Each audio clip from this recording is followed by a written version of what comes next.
سلام بچه‌ها، خوش اومدین به یه ویدیوی دیگه با من. امروز بعدم یه ویدیویی بگیرم که صحبت کردنیه، واسه همین گفتم جای ثابت بشینم راحت صحبت بکنم. سوالا رو مشخص کردم. این ویدیو به درد اونایی میخوره که الان تازه میخوان پاشن بیان کانادا، یا حالا به صورت دانشجویی، که اکثرا دانشجوها میخوان این کار جنرال انجام بدن، و حالا تمام کسایی که به صورت دانشجویی میان اینجا و میخوان که کارهای جنرال پارت تایم پیدا بکنن، که من تجربه خودم بگم، کارهایی که خودم کردم. آره دیگه، ویدیو امروز صرفا برای همینه. شما اول از همه باید یه رزومه آماده داشته باشین که توش نوشته باشین توی چه جاهایی مثلا فعالیت داشتین، مثلا چه جاهایی کار کردین، چه تجربه هایی داشتین، کلا هر کاری که بلدین بعد توی رزومتون بنویسین. منم همین رو توی رزومم نوشتم، مثلا توی یه فلان جا کار میکردم نوشتم، فلان فعالیت رو بلد بودم نوشتم. خیلی از کسایی که دنبال کار جنرال میگن، چون کار جنرال کاری نیست که شما توش نیاز به مثلا مهارت خاصی داشته باشین. توی کار جنرال شما فقط نیازه که از لحاظ فیزیکی کار خاصی انجام بدید. زبانتون هم در حدی باشه که خب مسلما اگر که دارین میان اینجا به یه حدی رسوندین زبانتون رو، مثلا اگه دارین دانشجویی میان که پارت تایم کار کنین حالا بین درس خوندنتون و اینا، مثلا اگه برنامه داشتین زبانتون رو قطعا کافیه، چون که روزانه کار خاصی قرار نیست انجام بدین، مثل کار کردن مثلا توی مکدونالد و استارباکس و تیم هورتونز و نمیدونم اینجور جاها. خب مهارت خاصی از شما نمیخواد، صرفا اینا میخواد که زبان بلد باشین و بتونین با مشتری ارتباط بگیرین. برای نوشتن رزومتونم میتونین از گوگل و چت جی پی تی و همه این چیزا کمک بگیرین. بعد اصلا یه سری هستن که حالا توی گروه ها میتونین پیداشون کنین که یه مبلغ میگیرن، رزومه شما رو براتون مینویسن، ادیت میکنن، جوری اپلای بکنید. برای اپلای کردن شما میتونید مثلا شما میخواین برای استارباکس یا مکدونالد اپلای بکنید، شما میرین داخل گوگل مینویسین مثلا مکدونالد، ولی قبلش مینویسین کریر و همون سرچ اولی که براتون میاره سایتی که میتونین اپلای بکنین داخلش برای کار، و رزومتون رو میفرستین. یه سری سوالاتی ازتون میپرسه که قبلا تجربه کار داشتین، نمیدونم این چیزا رو ازتون میپرسه.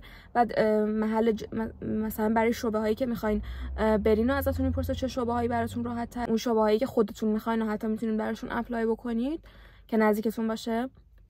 بعد مثلا می‌نویسین که میخواین پارت تایم کار بعد توی سوالاتی که ازتون میپرسه که میخواین پارت تایم کار بکنید، میخواین فول تایم کار بکنید، از چه ساعت تا چه ساعت، چه روزایی از هفته در مثلا در دسترسین.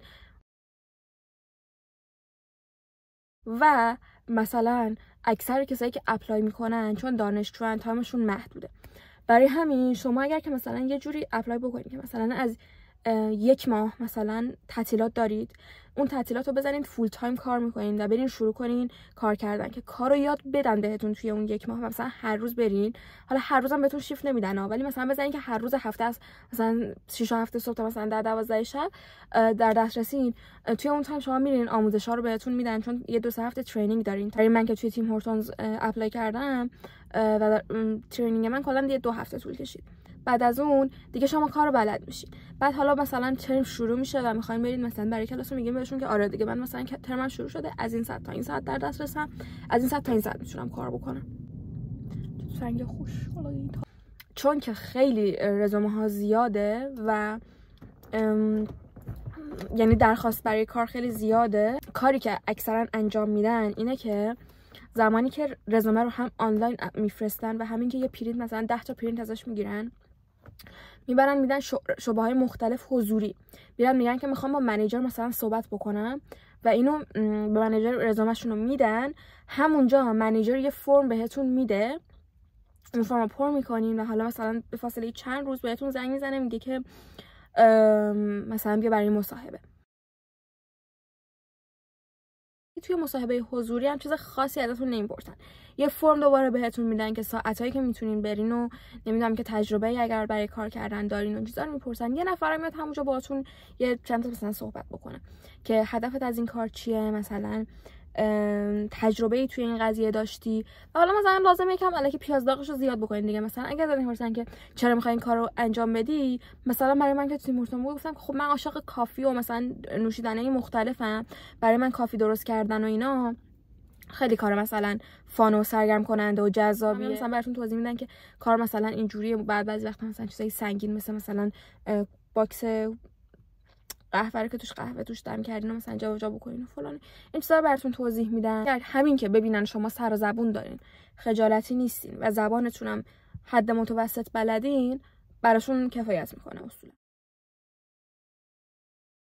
خودم فقط تجربه کارتون به تیم هورتونز دارم و بر اساس چیزی که دیدم اکثر کسایی که اونجا کار میکنن مهاجرن و اکثرشون هم هندی و فیلیپینی یا